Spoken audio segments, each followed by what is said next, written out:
தமிழ்நாட்டில் 440க்கு மேலே engineering colleges இருக்குங்க. இல்லை ரேங்கிங், ரெப்யூட்டேஷன், பிளேஸ்மெண்ட் அடிப்படையில் பார்த்தோம் அப்படின்னா ஒரு 110 காலேஜஸ் தான் பெட்டராக பெர்ஃபார்ம் பண்ணுறாங்க. டாப் 110 காலேஜஸ்க்கான லிஸ்ட் இந்த வீடியோட எண்ணில் நான் ஷேர் பண்ணுறேன். மறக்காமல் செக் பண்ணி பாருங்கள், உங்களுக்கு ரொம்ப யூஸ்ஃபுல்லாக இருக்கும். இப்போ இன்ஜினியரிங் படிக்கலாம்னு முடிவு பண்ணிட்டீங்க, பட் அதை பற்றி ஜீரோ ஐடியா இருக்குது, நிறைய கன்ஃபியூஷன்ஸ் இருக்குது அப்படின்னா உங்களுக்காகவே ஆன்லைனில் after 12th engineering career guidance work shop நான் கண்டக்ட் பண்ணுறேன். இது ஒரு 2 hours online work shop. Engineering career options பற்றி டீட்டெயிலாக உங்களோட நான் ஷேர் பண்ண போகிறேன். எந்த கோர்ஸ் எடுத்து படிக்கலாம், என்ன காலேஜஸ் இருக்குது, எவ்வளோ ஃபீஸ் செலவாகும், என்ன ஸ்காலர்ஷிப் ஆப்பர்ச்சுனிட்டிஸ் இருக்குது, என்ன ஸ்கில்ஸ் வளர்த்துக்கிட்டால் மாதம் 1 லட்சம் சம்பளத்தில் பிளேஸ் ஆக முடியும்னு சொல்லிட்டு இந்த மாதிரி ஏகப்பட்ட கொஸ்டின்ஸ் உங்களுக்கு நான் ஆன்சர் பண்ண போகிறேன். முக்கியமாக இந்த ஒர்க் ஷாப்போட எண்ணில் ஒரு லைவ் Q&A செஷனும் இருக்குது. ஸோ இந்த Q&A செஷனில் இன்ஜினியரிங் சம்மந்தமாக உங்களுக்கு என்ன டவுட்ஸ் இருந்தாலுமே நீங்கள் லைவாக கேட்டு சால்வ் பண்ணிக்க முடியும். ஸோ 12th முடிச்சு இன்ஜினியரிங் ஜாயின் பண்ண போகிறீங்க அப்படின்னா இந்த ஒர்க் ஷாப் ஒரு லைஃப் சேஞ்சிங்காக இருக்கும். இந்த ஒர்க் ஷாப்போட லிங்க் நான் டிஸ்கிரிப்ஷனில் கொடுக்குறேன், மறக்காமல் செக் பண்ணி பாருங்கள். ஓகே, இப்போ ஒரு நல்ல காலேஜை கண்டுபிடிக்கிறதுக்கான ஃபார்ம்லாம் உங்களோட நான் ஷேர் பண்ணுறேன்.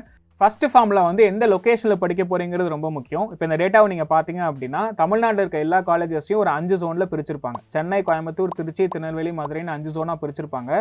ஒவ்வொரு ஜோனுக்குலையும் நிறைய டிஸ்ட்ரிக்ஸை வந்து ஆட் பண்ணியிருப்பாங்க. இப்போ சென்னைக்கு கீழே பார்த்தீங்கன்னா 10 டிஸ்ட்ரிக்ஸ் இருக்குது. இதே கோயம்புத்தூர், திருச்சியில் பார்த்தீங்கன்னா ஈச் 9 டிஸ்ட்ரிக்ஸ் இருக்குது.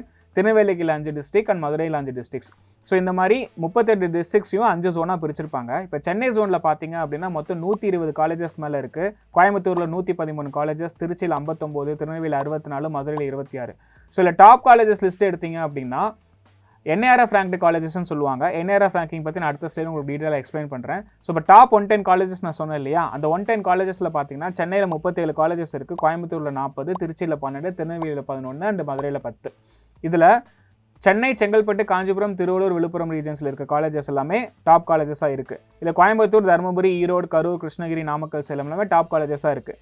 அந்த ரெட்டில் நான் மார்க் பண்ணியிருக்கேன், அந்த ஊரில் இருக்க எந்த காலேஜஸுமே டாப் காலேஜஸ் லிஸ்ட்டில் வரல. இந்த டாப் 110 லிஸ்ட்லேயும் வரல, அந்த NIRF ரேங்க்டு காலேஜஸ்லையும் வரல. ஃபார் எக்ஸாம்பிள் வேலூர், ராணிப்பேட், திருப்பத்தூர் மாதிரி ஊர்லலாம் நீங்கள் படிக்கிறீங்க அப்படின்னா உங்களுக்கு வந்து எக்ஸ்போஷர் கம்மியாக கிடைக்கிறதுக்கான வாய்ப்புகள் ஜாஸ்தி. ஸோ இந்த அனாலிசிஸ் படி பார்த்தோம் அப்படின்னா ஏன் நிறைய ஸ்டூடெண்ட்ஸ் சென்னை, கோயம்புத்தூர் மாதிரி காலேஜஸ் சூஸ் பண்ணுறாங்க அப்படின்னா சென்னை, கோயம்புத்தூர் மாதிரி இருக்க காலேஜஸில் ரெப்யூட்டேஷன் ஜாஸ்தி அண்ட் எக்ஸ்போஷர் ரொம்ப அதிகமாக இருக்கும். That's fair important point. அது மாதிரி நிறைய காம்படிஷன்ஸ் அட்டன் பண்ண முடியும், நிறைய டெக் ஃபெஸ்ட் போக முடியும், நிறைய இன்ஃப்ராஸ்ட்ரக்சர்ஸ் இருக்குது. இப்போ ஏதாவது இண்டஸ்ட்ரியல் விசிட்ஸ் நீங்கள் போகணும் அப்படின்னா சென்னை, கோயம்புத்தூர் மாதிரி ரீஜன்ஸில் ரொம்ப அதிகமான இன்ஃப்ராஸ்ட்ரக்சர்ஸ் அண்ட் இண்டஸ்ட்ரீஸ் இருக்குது. ஸோ அங்கெல்லாம் நீங்கள் விசிட் பண்ணி பார்க்க முடியும்.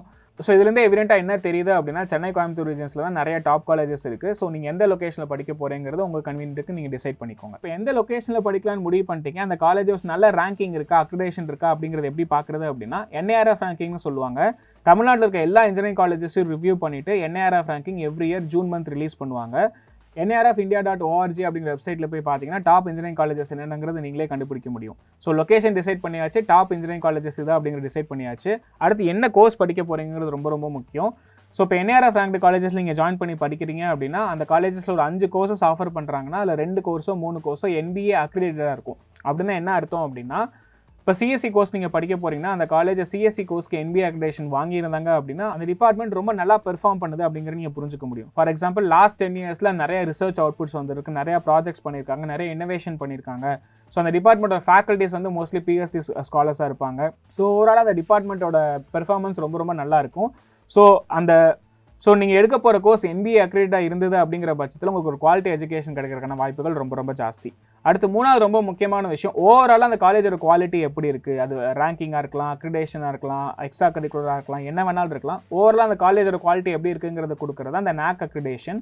ஸோ NAAC அக்ரிடேஷன் வந்து BB+, AA+ன்னு சொல்லி கேட்டகரைஸ் பண்ணுவாங்க. ஸோ நீங்கள் செலக்ட் பண்ண போகிற காலேஜ் AA+ அக்ரிடேஷனில் இருந்தது அப்படிங்கிற பட்சத்தில் அந்த காலேஜ் ரொம்ப நல்ல காலேஜ், நீங்கள் கண்ணை மூடிட்டு அந்த காலேஜை சூஸ் பண்ணலாம். ஸோ அடுத்து ரொம்ப முக்கியமான விஷயம் ஃபெசிலிட்டிஸ் அண்ட் ஃபேக்கல்ட்டிஸ். ஓகே, அந்த காலேஜோட ஃபெசிலிட்டிஸ் அண்ட் ஃபேக்கல்ட்டிஸ் எப்படி தெரிஞ்சுக்கிறது அப்படின்னா ஆப்வியஸ்லி அந்த காலேஜோட வெப்சைட்டில் போய் நீங்கள் தெரிஞ்சுக்கலாம். அதோட உங்களுக்கு ஒரு சீக்ரெட் வெப்சைட் நான் சொல்லித்தரேன், இந்த வெப்சைட்டை மறக்காமல் நீங்கள் செக் பண்ணி பாருங்கள். annauniv.edu/EAA அப்படிங்கிற வெப்சைட்குள்ளே போய்க்கோங்க. இதில் முக்கியமாக அஃபிலியேட்டட் காலேஜஸ் வந்து ரீஜன் வைஸ் நம்ம பிரிச்சிருப்பாங்க. ஃபார் எக்ஸாம்பிள் இப்போ கோயம்புத்தூர் ரீஜனுக்குள்ளே போகிறீங்க, அதில் கோயம்புத்தூர் இருக்க காலேஜஸ் ஒன்று பார்க்குறீங்க அப்படின்னு வச்சுக்கலாம். இப்போ PSG காலேஜ் ஆஃப் டெக்னாலஜி பற்றி நீங்கள் ரிசர்ச் பண்ணுறீங்கன்னு வச்சுக்கலாம். So PSG college of technology click பண்ணிக்கோங்க, ஒரு PDF ஒன்று டவுன்லோட் ஆகும். இந்த PDFல அந்த காலேஜ் பற்றின கம்ப்ளீட் இன்ஃபர்மேஷன் உங்களுக்கு கிடைக்கும். சரிங்களா?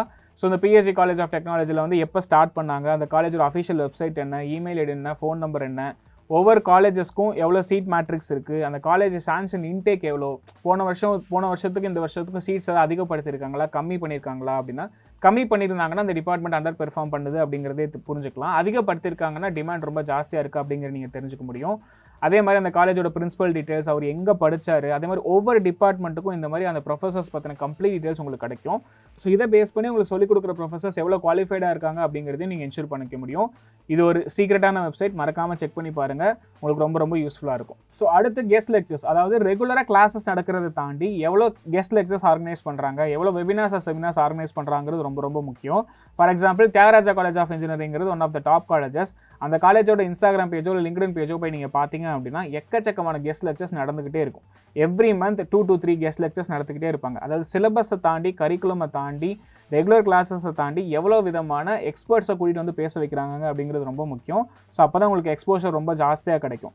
ஸோ இதெல்லாம் ரொம்ப கம்மியான காலேஜஸ் தான் பண்ணுறாங்க. இந்த டாப் 110 காலேஜஸ்லேயுமே ஒரு 30-40 காலேஜஸ்லாம் இந்த மாதிரி பண்ணுறாங்க.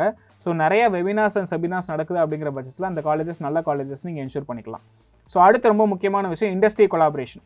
So industry collaboration, internships. Top colleges இருக்காங்கன்னா அவங்களுக்கு எவ்வளோ நம்பர் ஆஃப் இண்டஸ்ட்ரீஸோட டைப் பண்ணியிருக்காங்க, ஒரு 30 கம்பெனி 40 கம்பெனியும் டைப் பண்ணியிருக்காங்களா, அப்படி டைப் பண்ணிவிட்டு இன்டர்ன்ஷிப் ஆப்பர்ச்சுனிட்டிஸ்லாம் ப்ரொவைட் பண்ணுறாங்களா. சில பேர் 3rd இயர் படிக்கும்போது இன்டர்ன்ஷிப்பில் போவாங்க, சில பேர் 2nd இயர் படிக்கும்போது இன்டர்ன்ஷிப்பில் போவாங்க.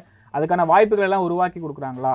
So industry collaborations and internships இருக்காங்கிறது பார்க்குறது ரொம்ப ரொம்ப முக்கியம். பிளேஸ்மெண்ட்ஸ் நீங்கள் பார்க்கும்போது அந்த காலேஜோட ட்ரெண்ட் வந்து லாஸ்ட் 3-4 இயர்ஸாக எப்படி இருக்குது அப்படிங்கிறது நீங்கள் பார்க்கணும். ஜஸ்ட் லாஸ்ட் இயர் பிளேஸ்மெண்ட் மட்டும் நீங்கள் பார்க்கக்கூடாது. ஸோ லாஸ்ட் 3 இயர்ஸாக அவங்களோட பிளேஸ்மெண்ட்ஸ் எப்படி இருக்குது, முக்கியமாக ஆவரேஜ் சேலரி எவ்வளோ ப்ளேஸ் பண்ணுறாங்க, மினிமம் 2 lakhsல ப்ளேஸ் பண்ணுறாங்களா இல்லை 10 lakhsல ப்ளேஸ் பண்ணுறாங்களா அப்படிங்கிறத இன்ஷூர் பண்ணணும். ரொம்ப முக்கியமாக நான் சொன்ன மாதிரி லாஸ்ட் 3 இயர்ஸோட ட்ரெண்ட் எப்படி இருக்குங்கிறத ரொம்ப முக்கியமாக பார்க்கணும். ஜஸ்ட் லாஸ்ட் இயர் பிளேஸ்மெண்ட்ஸ் மட்டும் பார்த்து நீங்கள் முடிவு பண்ணக்கூடாது. லாஸ்ட் 3 இயர்ஸ் அந்த பிளேஸ்மெண்ட்ஸ் எப்படி இருக்குது அப்படிங்கிறத பார்த்துட்டு அதோட ரெப்யூட்டேஷன் நீங்கள் டிஃபைன் பண்ணணும். ஸோ அடுத்து ரொம்ப முக்கியமானது இன்னோவேஷன் ஆண்டர்பிரினர்ஷிப். ஸோ இதுக்கு வந்து ஒரு ப்ரைவேட் காலேஜோட ரெஃபரன்ஸ் நான் ஆட் பண்ணியிருக்கேன். ஸோ இந்த மாதிரி டீட்டெயிலான ஸ்டாட்டிஸ்டிக்ஸ் கொடுத்துருக்காங்களா அப்படிங்கிறத பாருங்கள். ஸோ பிளேஸ்மெண்ட்ஸ் பார்க்குறது மட்டும் இல்லாமல் எத்தனை ஆண்டர்பிரினர்ஸை உருவாக்கியிருக்காங்க, எத்தனை இன்னோவேட்டிவ் ஐடியாஸ் அவங்க பண்ணியிருக்காங்க, ஸோ பசங்க படிச்சுட்டு இருக்கும்போதே புதுசாக ஏதாவது கிரியேட் பண்ணியிருக்காங்களா, ஸ்டார்ட் அப் மாதிரி ஏதாவது விஷயங்கள் டெவலப் பண்ணியிருக்காங்களா அப்படிங்கிறத பார்க்கலாம். பட் இந்த காலேஜில் நீங்கள் பார்த்தீங்க அப்படின்னா 11 ஆண்டர்பிரினர்ஸ் அவங்க கிரியேட் பண்ணியிருக்காங்க. ஒவ்வொரு விஷயங்களும் டீட்டெயிலாக ஆட் பண்ணியிருக்காங்க. யாரெல்லாம் ரெக்ரூட்டர்ஸு அண்ட் வால் ஆஃப் ஃபேமில் நல்லா பெர்ஃபார்ம் பண்ண ஸ்டூடெண்ட்ஸோட டீட்டெயில்ஸ் கொடுத்துருக்காங்க.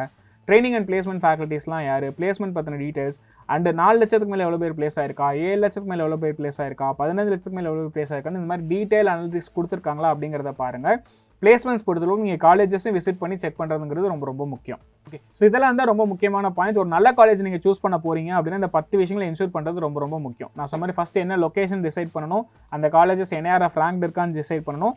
அப்புறம் நான் கோர்ஸோட குவாலிட்டி நீங்கள் செக் பண்ணணும்னா NBA Accreditation, அந்த காலேஜோட ஓவரால் குவாலிட்டி நீங்கள் செக் பண்ணணும் அப்படின்னா NAAC Accreditation. அப்புறம் ஃபெசிலிட்டிஸ் எப்படி இருக்குது, ஃபேக்கல்ட்டிஸ் எப்படி இருக்குது. நீங்கள் ஒரு கோர்ஸ் சூஸ் பண்ண போகிறீங்கன்னா அந்த டிபார்ட்மெண்ட்டில் எவ்வளோ எக்ஸ்பீரியன்ஸ்டு ப்ரொஃபசர்ஸ் இருக்காங்க, ஃபேக்கல்ட்டிஸ் இருக்காங்க அப்படிங்கிறத செக் பண்ணணும். உங்களுக்கு அந்த சீக்ரெட் வெப்சைட் நான் ஷேர் பண்ணியிருப்பேன், மறக்காமல் செக் பண்ணி பாருங்கள். அதே மாதிரி எவ்வளோ கெஸ்ட் லெக்சர்ஸ் நடத்துகிறாங்க, எவ்வளோ செமினார்ஸ் நடத்துகிறாங்க, வெபினார்ஸ் நடத்துகிறாங்கிறது ரொம்ப ரொம்ப முக்கியம். ஏன்னா ரெகுலராக படிக்கிறத தாண்டி அவுட் சைட் எக்ஸ்போஷருங்கிறது ரொம்ப ரொம்ப முக்கியம். எவ்ரி இயர் எவ்ரி வீக் வந்து டெக்னாலஜி அப்டேட் ஆகிட்டே இருக்குது. ஜஸ்ட் நீங்கள் சிலபஸ் மட்டும் படித்தாலும் உங்களுக்கு குவாலிட்டியான எஜுகேஷன் கிடைக்காது. அடுத்து industry collaboration and internship opportunities எவ்வளோ கிரியேட் பண்ணி கொடுக்குறாங்கிறத பாருங்கள். பிளேஸ்மெண்ட்ஸ் அண்ட் ஸ்டாட்டிஸ்டிக்ஸ் பொறுத்தளவுக்கு ஜஸ்ட் 1 இயர் மட்டும் இல்லாமல் லாஸ்ட் 3-4 இயர்ஸ் உங்களோட பிளேஸ்மெண்ட்ஸ் எப்படி இருக்குது அப்படிங்கிறத என்ஷூர் பண்ணுங்கள். அப்புறம் இன்னோவேஷன் ஆண்டர்பிரினர்ஷிப், ஜஸ்ட் பிளேஸ்மெண்ட் மட்டும் வாங்கி கொடுக்காம உங்களோட இன்னோவேட்டிவ் ஐடியாஸ்க்கு ஸ்பேஸ் கொடுக்குறாங்களா, ஆண்டர்பிரினர்ஷிப்க்கு என்கரேஜ் பண்ணுறாங்களா அப்படிங்கிறத பார்க்குறது ரொம்ப ரொம்ப முக்கியம். நான் சொன்ன மாதிரி ஃபைனலாக நீங்கள் டேரெக்டாக காலேஜ் விசிட் பண்ணுங்கிறது அதோட ரொம்ப ரொம்ப முக்கியம். என்னதான் வெப்சைட்டில் ஆன்லைனில் எல்லா இன்ஃபர்மேஷன்ஸ் இருந்தாலும் டேரெக்டாக காலேஜை விசிட் பண்ணி இந்த விஷயங்கள்லாம் நீங்கள் என்ஷூர் பண்ணுங்கள். ஒரு நாள் ஸ்டே பண்ணி கம்ப்ளீட்டாக எல்லாத்தையுமே நீங்கள் பார்க்குறதுங்கிறது ரொம்ப ரொம்ப முக்கியம். அண்ட் அந்த காலேஜில் படித்த அலுமினி லிஸ்ட் வந்து கூகுள் பண்ணி பாருங்கள். ஃபார் எக்ஸாம்பிள் இப்போ தியாகராஜா காலேஜ் ஆஃப் இன்ஜினியரிங் அலுமினின்னு போட்டிங்கன்னா யாரெல்லாம் இந்த காலேஜில் படிச்சிருக்கா அப்படிங்கிற ரெப்யூட்டேஷன் உங்களுக்கு தெரிய வரும். அதே மாதிரி இப்போது 2nd year 3rd year 4th year படிக்கிற பசங்களோட பேசுங்க. மினிமம் 10 பேட்டியாவது பேசுங்க, அது ரொம்ப ரொம்ப முக்கியம். ஜஸ்ட் ஒருத்தர் 2 பேட்டை டிசைட் பண்ணிவிட்டு ஒருத்தர் ஃபுட்டு நல்லாதுன்னு சொல்லுவான், இல்லை அது நல்லாதுன்னு சொல்லுவான், அதை பேஸ் பண்ணி நீங்கள் டிசைட் பண்ணக்கூடாது. மினிமம் 10 பீப்புளோட ஒப்பீனியனாக நீங்கள் வாங்கிட்டு அதுக்கப்புறம் காலேஜை சூஸ் பண்ணுறது ரொம்ப ரொம்ப முக்கியம். ஓகே, நான் சொன்ன மாதிரி இந்த டாப் 110 காலேஜஸ்க்கான லிஸ்ட்டை அந்த ரீஜன் வைஸ் நான் ஷேர் பண்ணியிருக்கேன், மறக்காமல் செக் பண்ணி பாருங்கள். ஸோ இதில் வந்து government colleges and government aided colleges ஒரு கேட்டகரி, ப்ரைவேட் காலேஜஸ் ஒரு கேட்டகரி. முக்கியமாக நான் சொன்ன இந்த செக்லிஸ்ட் வந்து ப்ரைவேட் காலேஜஸ் இருக்கா அப்படிங்கிறத என்ஷூர் பண்ணுங்கள். That's very very important. Private காலேஜஸ்லாம் ஏக்கச்சக்கமான காலேஜஸ் வந்து குவாலிஃபைட் இல்லாத காலேஜஸாக இருக்குது. கவர்மெண்ட் அண்ட் கவர்மெண்ட் எய்டில் வந்து இன்னும் ஒரு குவாலிட்டி மென்ஷன் பண்ணிட்டு தான் இருக்காங்க. பட் ப்ரைவேட் காலேஜஸ் வந்து பார்த்தீங்க அப்படின்னா நிறையா சேலஞ்சஸ் இருக்குது. ஸோ நான் சொன்ன இந்த 10 விஷயங்கள் முக்கியமாக ப்ரைவேட் காலேஜஸ் இருக்கா அப்படிங்கிறத நீங்கள் பார்த்து தெரிஞ்சுக்கலாம். முக்கியமாக டாப் 110 காலேஜஸ் நான் ரீஜன் வைஸ் ஷேர் பண்ணியிருக்கேன். சென்னை ஜோனில் என்னென்ன காலேஜஸ் இருக்குது, கோயம்புத்தூர் ஜோனில் என்ன காலேஜஸ் இருக்குது, மதுரையில் என்ன, திருநெல்வேலியில் என்ன, திருச்சியில் என்னன்னு ஷேர் பண்ணியிருக்கேன். நான் சொன்ன மாதிரி அந்த டாப் காலேஜஸ் லிஸ்ட் திருச்சியில் வந்து ரொம்ப கம்மியாக தான் இருக்குது. இதே திருநெல்வேலி மதுரையில் இன்னும் கொஞ்சம் கம்மியாக இருக்குது. கோயம்புத்தூர் சென்னை ரீஜனில் அதிகமாக இருக்குது. ஸோ இந்த டாப் காலேஜஸ் லிஸ்ட்டில் பார்த்தீங்கன்னா 2 நான் கேட்டகரி பண்ணியிருக்கேன். இதுலேயுமே 2 கேட்டகரி பண்ணியிருக்கேன். இந்த க்ரீன் மார்க்டு காலேஜஸ் நீங்கள் ஹை ப்ரிஃபரன்ஸ் கொடுக்கலாம். அவங்க ரொம்ப ஏர்லியாக ஸ்டார்ட் பண்ணியிருப்பாங்க, ரெப்புடேஷன் ரொம்ப ஜாஸ்தியாக இருக்கும், அவுட்கம் ரொம்ப நல்லாயிருக்கும், பிளேஸ்மெண்ட்டையும் தாண்டி நிறைய விஷயங்கள் அவங்க மோட்டிவேட் பண்ணுற ஆட்களாக இருப்பாங்க. ஸோ இந்த க்ரீன் காலேஜஸ் நீங்கள் அதிகமாக ப்ரிஃபர் பண்ணலாம். ஒயிட்டில் இருக்க காலேஜஸை வந்து நீங்கள் டபுள் செக் பண்ணிக்கிறது நல்லது. காலேஜஸ் விசிட் பண்ணி நிறைய கேள்விகள் கேட்குறது மூலிமா இன்னும் கொஞ்சம் குவாலிட்டியான இன்ஃபர்மேஷன்ஸ் உங்களுக்கு கிடைக்கும். அதை பேஸ் பண்ணி நீங்கள் சூஸ் பண்ணி படிக்கலாம். இதில் லாஸ்ட் இயர் 2023 NIRF ரேங்க்டு காலேஜஸ்னு லிஸ்ட் பண்ணியிருக்கேன். நீங்கள் பார்த்தீங்கன்னா சென்னை ஜோனில், கோயம்புத்தூர் ஜோனில், மதுரை ஜோனில் அண்ட் திருநெல்வேலி ஜோனில் லிஸ்ட் பண்ணியிருக்கேன். மொத்தமே ஒரு 24 காலேஜஸ் தான் இருக்குது. ஸோ இந்த 110ல எனக்கு டாப் 25 சொல்லுங்கள் சார் அப்படின்னா இதான் அந்த டாப் 24 காலேஜஸ் இருக்குது. ஸோ இந்த 24 காலேஜஸில் நீங்கள் ஜாயின் பண்ணி படிக்கிறங்கிற பட்சத்தில் உங்கள் ஃபியூச்சர் ரொம்ப ரொம்ப நல்லாயிருக்கும். பிளேஸ்மெண்ட்ஸும் ரொம்ப அதிகமாக கொண்டு வருவாங்க. இப்போ இன்ஜினியரிங் படிக்கலான்னு முடிவு பண்ணிட்டீங்க, பட் அதை பற்றி ஜீரோ ஐடியா இருக்குது, நிறைய கன்ஃபியூஷன்ஸ் இருக்குது அப்படின்னா உங்களுக்காகவே ஆன்லைனில் after 12th engineering career guidance work shop நான் கண்டக்ட் பண்ணுறேன். இது ஒரு 2 hours online work shop. Engineering career options பற்றி டீட்டெயிலாக உங்களோட நான் ஷேர் பண்ண போகிறேன். எந்த கோர்ஸ் எடுத்து படிக்கலாம், என்ன காலேஜஸ் இருக்குது, எவ்வளோ ஃபீஸ் செலவாகும், என்ன ஸ்காலர்ஷிப் ஆப்பர்ச்சுனிட்டிஸ் இருக்குது, என்ன ஸ்கில்ஸ் வளர்த்துக்கிட்டால் மாதம் 1 லட்சம் சம்பளத்தில் பிளேஸ் ஆக முடியும்னு சொல்லிட்டு இந்த மாதிரி ஏகப்பட்ட கொஸ்டின்ஸ் உங்களுக்கு நான் ஆன்சர் பண்ண போகிறேன். முக்கியமாக இந்த ஒர்க் ஷாப்போட எண்டில் ஒரு லைவ் Q&A செஷனும் இருக்குது. ஸோ இந்த Q&A செஷனில் இன்ஜினியரிங் சம்மந்தமாக உங்களுக்கு என்ன டவுட்ஸ் இருந்தாலுமே நீங்கள் லைவாக கேட்டு சால்வ் பண்ணிக்க முடியும். ஸோ 12th முடிச்சு இன்ஜினியரிங் ஜாயின் பண்ண போகிறீங்க அப்படின்னா இந்த ஒர்க் ஷாப் ஒரு லைஃப் சேஞ்சிங்காக இருக்கும். இந்த ஒர்க் ஷாப்போட லிங்க் நான் டிஸ்கிரிப்ஷனில் கொடுக்குறேன், மறக்காமல் செக் பண்ணி பாருங்கள்.